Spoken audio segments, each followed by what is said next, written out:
Everybody, and welcome back to Full House Sports here, myself Charlie. A reminder before the video starts to please like, comment and subscribe.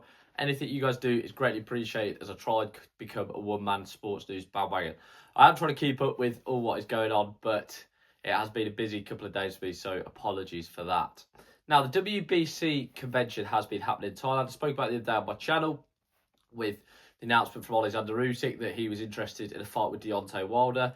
There's been a lot come out of this convention and a lot that I want to talk about. But as always with the WBC, with the governing bodies in boxing, largely, a lot of it appears to be absolute nonsense and some really confusing, I think, deals that have happened there. Some really confusing happenings. So I'm going to try and cover all that in this video. Obviously, as I spoke about on my channel, Alexander Usyk and Deontay Wilder, that appears to be confirmed by WBC. They said they would sanction it for the unified world title. Usyk can take it as a voluntary.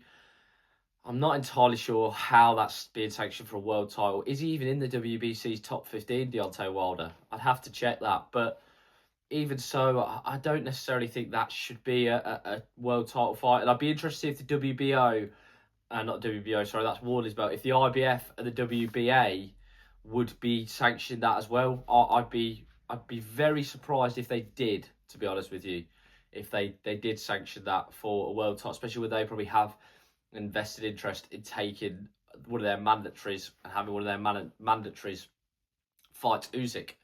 And some other stuff happened as well. Terence Crawford was dethroned as WBC Super Middleweight Champion. That belt he won a little over 3 months ago, I think it was, in Vegas against Canelo.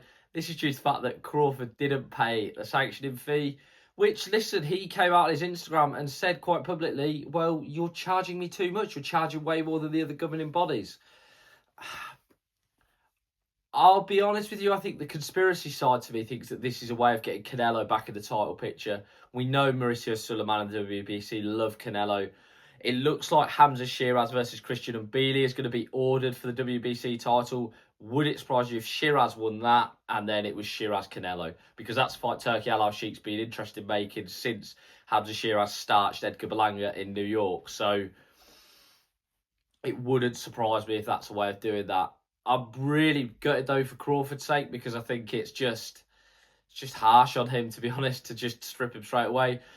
But flip side of that coin is he can't put the 168 division on hold, and I would like him to decide soon what they're doing. Are they going down the Canelo rematch route?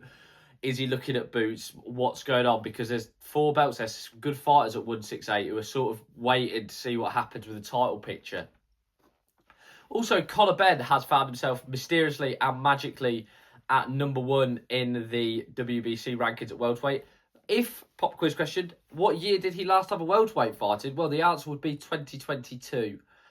Yeah, again, money talks in boxing. I think Thomas Hauser said that years ago. I remember him saying that, the legendary boxing journalist, money talks loudest in boxing, and that's the first rule. I don't get how he's being made #1 at the welterweight when he's not fought at the weight for nearly 4 years. Doesn't make sense to me. It's obvious why they've done it, because they want him to face Barrios. They know it will bring in quite a healthy sanctioning fee, or want him to face off against the Barrios Garcia winner on Cinco de Mayo, where they can plaster themselves all over that. Because let's have it right, Ryan Garcia probably shouldn't be fighting for a world title anyway, and it looks like him versus Barrios is going to happen. And lastly, there were some very interesting fights ordered by the WBC involving British fighters. I think the one that really caught the eye was Josh Buatsi versus Ben Whittaker and Moses Itauma versus Lawrence Coverley. I can't see either of them happening. And someone said that, what's the point of the WBC ordering these fights when they're not going to happen?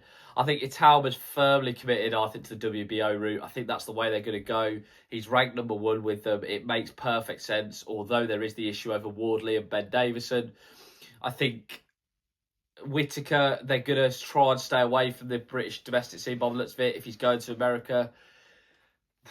Why that is, I don't know. I'd love to see him versus Josh Buatsi, but I don't see it happening now, to be honest with you. Which is a shame, because I don't really know what they're going to do with Whittaker. He's got that WBC silver belt. He's going to need to fight for it. Andrew Kane has been ordered a final eliminator. I like Andrew Kane a lot as a fighter, and I hope they take that fight with him, because hopefully he can get himself firmly in the world title picture, which would be great for British boxing to get some more world champions.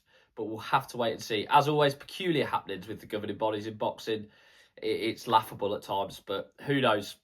As always, guys, please like, comment, and subscribe. Anything you guys do is greatly appreciated as I try and become a one-man sports news bandwagon. Have a great day.